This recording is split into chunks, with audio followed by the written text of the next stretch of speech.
네, 여러분 안녕하세요. 네, 오늘 이제 신입생 채플로 이제 드리는데 오늘 처음 본 소연자매와 은식 형제 반갑고 또 이제 세 번째 본 인서자매도 너무 반갑습니다. 네, 그러면 오늘 말씀 한번 읽어보도록 하겠습니다. 오늘 본문 말씀은 마태복음 5장 1절에서 12절 말씀입니다. 마태복음 5장 1절에서 12절 말씀입니다. 네, 저부터 두 절씩 번갈아 가면서 읽어보겠습니다. 예수께서 무리를 보시고 산에 올라가 앉으시니 제자들이 나아온지라 입을 열어 가르쳐 이르시되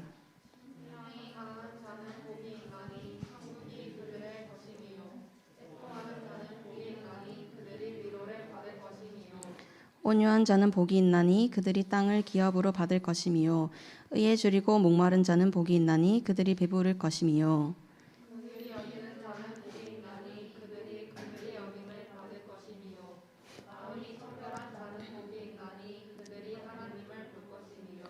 화평하게 하는 자는 복이 있나니 그들이 하나님의 아들이라 일컬음을 받을 것이미요 이를 위하여 박해를 받은 자는 복이 있나니 천국이 그들이 것임이라.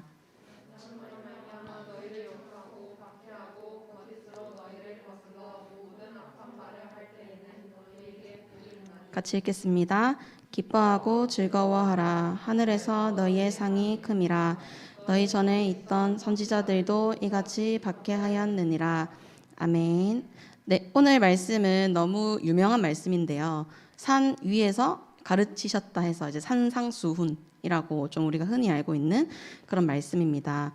오늘 이 말씀을 보면 1절을 보면 예수님께서는 이제 산에 올라가 앉으셨어요. 그런데 당시 랍비들이 백성들을 가르칠 때 앉아서 가르쳤거든요. 그래서 앉는다는 것은 어떤 권위를 좀 뜻하는 어떤 그런 행위였습니다.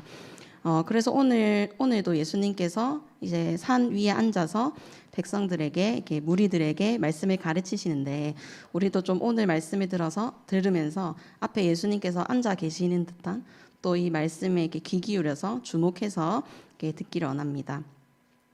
그래서 오늘 또 이제 말씀을 보면 팔복이라는 우리가 좀 많이 들어본 이런 말씀인데 팔복은 이제 오늘 말씀 보면 좀 반복되는 말들이 있었잖아요. 복이 있나니 복이 있나니 복이 있나니 이렇게 했잖아요. 그래서 이게 8번 나왔대 해서 팔복 이렇게 부르거든요. 그래서 오늘 팔복을 통해서 예수님이 좀 어떤 분이신지 이렇게 같이 보면 좋겠는데 일단은 우리가 본격적으로 이 팔복 말씀을 보기 전에 우리가 한 걸음 떨어져서 전체적으로 먼저 한번 보면 좋겠습니다. 이 팔복은 사실 이 예수님의 성품에 대한 그런 이야기예요. 이 팔복에 나오는 심령이 가난한 자, 애통한 자, 온유한 자, 의에 줄이고 목마른 자, 화평한 자 이런 것들이 사실은 다 예수님의 성품이라는 거예요. 마치 예수님의 이 자화상을 그리는 것처럼 마치 예수님의 모습을 묘사하는 것처럼 그리는 것처럼 설명하고 있습니다. 그리고 또 마찬가지로 이런 예수님을 따르는 자도 예수님의 성품을 가지게 될 것이다 라고 촉구하고 있기도 합니다. 그 사람이 예수님의 제자가 되면 예수님의 성품을 닮은 사람이 된다라고 말씀이 우리에게 말하고 있는 것이죠. 그런데 우리가 좀 성품이라고 하면 좀 태어나면서부터 가진 이렇게 기질, 원래 내가 가지고 있는 성격이라고 좀 생각을 하게 되는 것 같아요. 그런데 이 성경에서 말하는 성품은 태어날 때부터 선천적으로 가지고 태어나는 것을 이제 말하는 건 아니에요. 그냥 가만히 있었을 때 그냥 저절로 주어지는 그런 성품을 말하는 거는 아닙니다. 근데 물론 이렇게 사람들 중에서 뭐 특별히 더 선한 사람, 특별히 더 온유한 사람, 특별히 더 뭐 겸손한 사람은 있을 수 있겠지만 하지만 이런 말씀에서는 이런 기질적인 성품을 말하고 있는 건 아니에요. 그래서 이 성품은 거듭난 사람, 하나님의 자녀만이 가질 수 있는 성품에 대해서 이야기를 하고 있어요. 하나님을 믿기로 작정한 사람만이 가질 수 있습니다. 그래서 예수님께서는 내 성품이 이러하니 너희도 이러해야 한다 라고 하시면서 팔복을 가르치고 계신 것입니다. 그래서 우리가 이 팔복, 8가지 복을 하나하나 떼어서 이렇게 보면 안 돼요. 근데 우린 좀 이런 오해를 가지고 있는 것 같거든요. 일단 우리는 인간이기 때문에 좀 연약하잖아요. 그래서 뭐 이렇게 우리가 말씀을 되게 많이 보는데 이 모든 말씀들 중에서 하나만 지켜도 나 오늘은 좀 하나님 안에 잘 살았네, 잘했다, 약간 이렇게 생각하는 그런 경향이 좀 많은 것 같습니다. 그래서 이 팔복의 성품들을 볼 때도 이 8가지 성품을 내가 다 만족시키지는 못하지만 그래도 이거 하나 정도는, 온유함 정도는 있다, 이렇게 하면서 나는 좀 괜찮다라고 이렇게 생각하곤 하는 것 같거든요. 저도 사실 옛날에 이런 오해를 좀 했어요. 저는 화평한자가 전 줄 알았거든요. 왜냐면 저는 뭐 누구랑 안 싸우고 뭐 이런 사람이었기 때문에 화평한 줄 알았는데 사실 아니었어요. 어쨌든 그래서 내가 이 중에 하나만 가져도 뭐 나는 됐다라고 하는 것은 오늘 말씀에서 말하는 것과는 정반대의 생각입니다. 이 팔복은 은사는 이제 각 개인에게 주어진 어떤 특별한 재능이잖아요. 이런 은사처럼 따로따로 보면 안 된다는 것을 우리가 기억해야 되는 것 같아요. 그래서 각각 저 사람은 온유하고 저 사람 마음이 청결하고 이렇게 보면 안 된다는 거예요. 팔복은 한 사람의 온전한 성품을 가리키고 있습니다. 왜냐하면 이 성품은 예수님의 성품이기 때문이에요. 한 분이신 예수님의 온전한 성품입니다. 그래서 예수님의 성품이 내 것으로 받아들여졌을 때는 내 안에 새롭게 나타난 성품을 발견할 수 있어요. 완전히 이전과는 다른 내 모습을 발견할 수 있습니다. 그래서 예수님께서는 내가 이러하니 너희도 나처럼 되어라 라고 말씀하고 계십니다. 그러면 이제 이 팔복을 통해서 예수님께서 자신의 이 성품에 대해서 아주 자세하게 구체적으로 드러내 주셨거든요. 그런데 오늘은 이렇게 하나하나 이렇게 보기는 좀 시간이 없어서 이제 8개의 복을 3가지로 이렇게 나누어 봤거든요. 그래서 나누어서 한번 살펴보도록 하겠습니다. 그러면 우리 다 같이 3절, 4절을 다 같이 한번 읽어보도록 하겠습니다. 3절, 4절입니다. 시작. 심령이 가난한 자는 복이 있나니 천국에 그들의 것임이요 애통하는 자는 복이 있나니 그들이 네, 첫 번째 이 파트의 복은 심령이 가난한 자, 애통한 자라고 하고 있는데, 즉 하나님을 구하는 자들에게 복이 있다. 하나님을 구하는 자들에게 복이 있다라고 말하고 있습니다. 심령이 가난한 자와 애통한 자는 하나님을 구합니다. 심령이 가난하다라고 하는 것은 내 영혼과 내 마음이 텅 비어 있고 허무한 가운데 있는 그런 상태입니다. 그런데 사실 모든 사람은 그 마음이 텅 비어 있어요. 그리고 이 마음이 채워지기를 모두 이렇게 바라고 있죠. 그래서 우리 마음이나 정서가 뭔가 꽉 채워져 있고 그렇게 하면 너무 평안하고 저도 너무 행복하잖아요. 그래서 이런 평안한 가운데서 항상 이렇게 머물기를 다들 원하는 것 같아요. 그런데 우리 마음은 어쨌든 항상 비어져 있다는 거죠. 그래서 항상 다른 뭔가로 이렇게 계속해서 이렇게 채워야 된다는 거죠. 그래서 뭐 관계나 뭐 이렇게 돈이나 뭐 스펙을 쌓거나 이런 것들로 우리가 하지만 이런 것들로는 채워지지 않는 것을 우리가 참 느끼죠. 근데 이것을 좀 요즘 MZ 세대가 증거를 많이 이렇게 하고 있잖아요. 특히 관계에서 좀 그 두각을 나타내는 것 같은데, 이렇게 관계를 통해서 채워지지도 않고 사실 또 채우려고 해도 상대방도 나와 똑같은 사람이기 때문에 관계가 힘들고 피곤해지고 좀 지치게 되잖아요.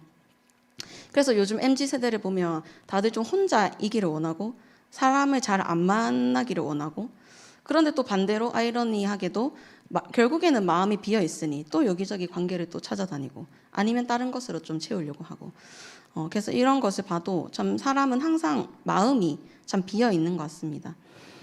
그런데 이 영혼의 문제를 내가 캐치하는 거, 내 심령이 가난함을 내가 알아차리는 거, 내 심령이 결코 채워지지 않는다는 것을 내가 인지하는 것, 그래서 이런 빠져나올 길 없는 이 끝없는 고통 속에 있는 나의 상태를 보고 애통하는 것, 그것이 하나님을 구하는 자들의 마음이라는 거예요. 예수님께서도 이렇게 말씀하셨어요. 마가복음 2장 17절을 제가 한번 읽어보겠습니다. 건강한 자에게는 의사가 쓸데없고 병든 자에게라야 쓸데있느니라. 나는 의인을 부르러 온 것이 아니요 죄인을 부르러 왔노라 하시니라.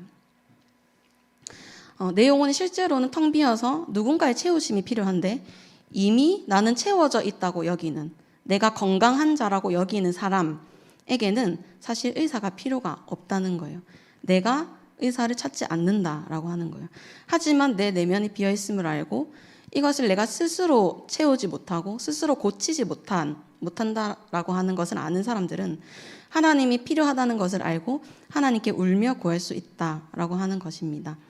우리 자신이 하나님께로부터 풍성한 생명을 받을 수 있다는 것을 아는 사람은 하나님께 나아갈 수 있습니다. 그래서 우리가 하나님 앞에 겸손히 고백하면 좋겠습니다. 우리는 하나님이 없으면 텅 비어있는 존재여서 끊임없이 하나님께 채움 받아야 되는 존재다라는 그런 고백이 있으면 좋겠습니다. 그래서 우리를 구원하신 하나님께 우리가 더 열심히 나아가기를 원합니다. 그리고 두 번째 파트의 말씀을 또 읽어보겠습니다. 7절과 9절입니다. 7절과 9절을 다 같이 또 읽어보겠습니다. 시작.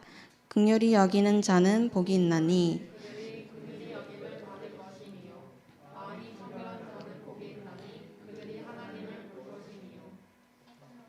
네, 제가 7절, 9절이라고 했는데 9절을 다시 한번 읽어보겠습니다. 시작.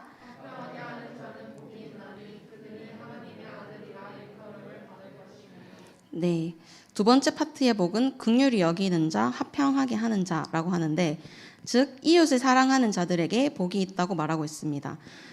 긍휼히 여기는 자, 화평하게 하는 자는 모두 이웃과 연관이 있는 성품들입니다. 긍휼이란 먼저는 하나님께서 우리를 긍휼히 여기셨어요. 긍휼을 가장 잘 드러내는 끝판왕 사건이 뭘까요? 네, 바로 십자가 사건입니다. 하나님께서는 우리를 정말 안타까운 마음으로 보셨어요. 그런데 우리도 사실 불쌍히 여기는 마음은 다들 있잖아요. 그런데 이 불쌍히 여기는 그 마음의 정도는 좀 어떻습니까? 잠깐의 감정적인 동요? 한 그 정도이지 않나요? 저도 그렇습니다. 저도 유튜브 광고에서 한 번씩 유엔 난민 이런 광고가 뜰 때 한 번씩 광고 건너뛰기 안 하고 끝까지 볼 때가 있거든요. 그런데 그때 보면 정말 마음이 아파요. 그래서 그 사연이 너무 딱하고 불쌍하고 그래서 이렇게 마음도 아파서 눈물도 나고 그렇게 하더라고요. 그런데 이제 그 광고가 끝나면 제가 원래 보려던 영상이 나오잖아요. 그러면 정말 아이러니하게도 바로 이 불쌍히 여기는 마음이 바로 잊혀지더라고요. 그냥 제가 보려던 이 영상에 바로 집중하고 완전히 잊어버리더라고요. 그러니까 불쌍해서 눈물도 났는데 그냥 신경도 안 쓰이고 내 기억에서 사라지더라고요. 그러니까 사실 우리의 긍휼함, 불쌍히 여김은 이 정도인 것 같아요. 같이 마음 아파하지만 사실은 우리에게 이 일을 해결할 능력이 없는, 그리고 또 사실은 내 일이 아니기 때문에 적극적으로 해결할 의지도 없는 그 정도의 마음입니다. 하지만 예수님은 그 정도의 긍휼이 아니었어요. 사람이 죄 때문에 하나님과 관계가 끊어져서 고통받고 있을 때 사람을 정말 긍휼히 여기셨어요. 정말 불쌍히 여기셨어요.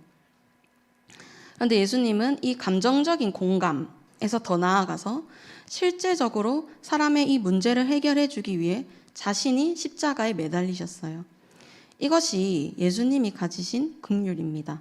말로만 하는 위로가 아니라 그냥 그 순간에 깊이 공감하는 그런 마음이 아니라 정말 그 사람이 살 수 있는 그 방법을 예수님께서는 행하셨어요.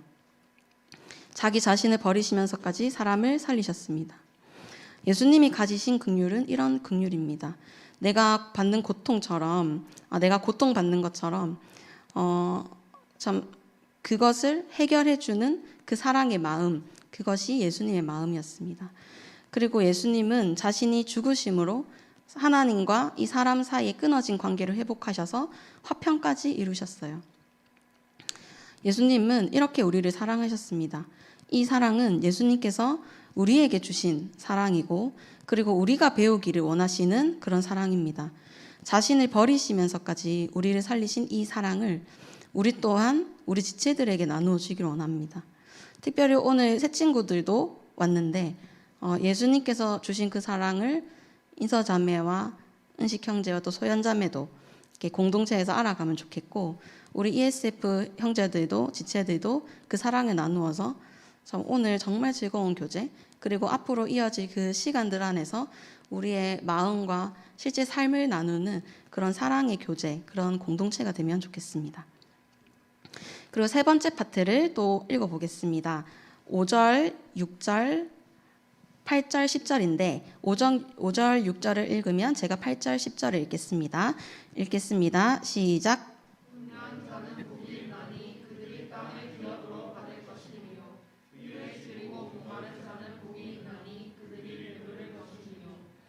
마음이 청결한 자는 복이 있나니 그들이 하나님을 볼 것이며 의를 위하여 박해를 받은 자는 복이 있나니 천국이 그들의 것임이라. 네, 마지막으로 이 파트의 복은 의를 추구하는 사람들에게 복이 있다라고 말하고 있습니다. 의는 정의를 말합니다. 예수님은 사랑의 예수님이시기도 하지만 정의의 예수님이시기도 합니다. 정의는 옳고 그름을 판별하는 것입니다. 죄와 죄 아닌 것을 정확히 판별해서 죄 지은 자에게 그에 맞는 형벌을 내리는 것이 정의입니다. 정의와 정반대에 위치한 것이 죄입니다. 우리는 매번 이 죄와 타협하면서 좀 살아가는 것 같습니다. 의를 선택하기보다, 하나님을 선택하기보다 항상 대부분의 경우에 나의 유익을 위한 선택, 나를 보호하는 것을 최우선으로 선택합니다. 그런데 정의에 반대되는 것이 죄라고 해서 죄가 뭔가 좀 거창하고 그런 건 아니에요. 오늘 5장 본문의 좀 뒤쪽을 보면 이제 21절 그쯤을 보면 생명을 살인하는 자만 살인이 아니라 너의 형제에게 분노하는 것도 살인하는 것이다 라는 그런 말씀이 나옵니다. 네, 맞습니다. 형제에게 분노하고 미워하는 것도 죄다, 불이다 라고 오늘 말씀에서 말하고 있습니다. 왜냐하면 이 미움은 이 사람의 마음을 또 사람의 인격을 완전히 갈갈이 찢어 놓거든요. 완전히 그 상처를 이렇게 내어서 그 사람을 눌러버리거든요. 그래서 물리적인 상해는 없어도 참 우리가 수시로 어떤 죄를 짓고 있는 것이죠. 여러분, 그런데 이 죄 하나를 타협한다는 것은 사실 모든 것을 타협한다는 것과 마찬가지예요. 죄는 허용할수록 점점 더 많은 죄를 허용하게 됩니다. 하지만 오늘 말씀에서는 의에 줄이고 목마른 자, 의를 위하여 박해받는 자들에 대한 이야기를 하고 있습니다. 이 땅에 있는 모든 죄에 저항하는 것이 의라고 하는 것입니다. 여러분, 먼저는 우리가 하나님께 우리의 죄를 두고 고백하기를 원합니다. 그래서 내 안에 있는 죄를 예민하게 목격하고 죄를 목격했을 때 그것을 하나님께서 고쳐주시기를 간구하는 그 마음을 참 우리가 하나님 앞에 내려놓고 구하기를 원합니다. 그리고 이제는 나만 바라보고 있던 그 시선을 넓혀서 우리 공동체와 이 땅의 죄까지도 우리가 발견해서 품을 수 있기를 바랍니다. 내 개인적인 일이 아니어서 모른 척하는 그런 것이 아니라 이 땅에 하나님의 정의가 실현되기를, 그 의를 구하는 마음을 하나님께 구하는 여러분 되기를 원합니다. 네, 그러면 마무리하겠습니다. 이 팔복을 보면 계속 공통적으로 나오는 말이 있거든요. 아까 전에도 잠깐 말했지만 복이 있나니 라는 말이 반복해서 나옵니다. 그런데 이 복이 있나니를 원어로 보면 감탄사라고 합니다. 이런 거죠. 심령이 가난한 자들의 복이여, 애통하는 자들의 복이여, 이런 감탄사인 거죠. 그래서 감탄사가 있고 또 이런 기쁨의 뜻이 있는 말입니다. 근데 이 단어는 이게 헬라어 마카리오스라는 헬라어인데요. 이 단어는 이게 단순히 인간의 기쁨을 표현할 때 쓰는 그런 단어가 아니라 하나님의 기쁨을 표현할 때 쓰는 단어입니다. 그래서 아까 전에 이 팔복의 말씀이 예수님의 자화상이라고, 예수님이 자신의 성품에 대한 말씀을 하고 있다고 했는데 그렇기 때문에 이 팔복은 예수님 자신이 가지신 복에 대한 이야기, 기쁨에 대한 이야기입니다. 내가 이렇게 기쁨이 있는데 너희도 이렇게 기쁨이 있어야 한다는 예수님의 따뜻한 마음이 드러나고 있습니다.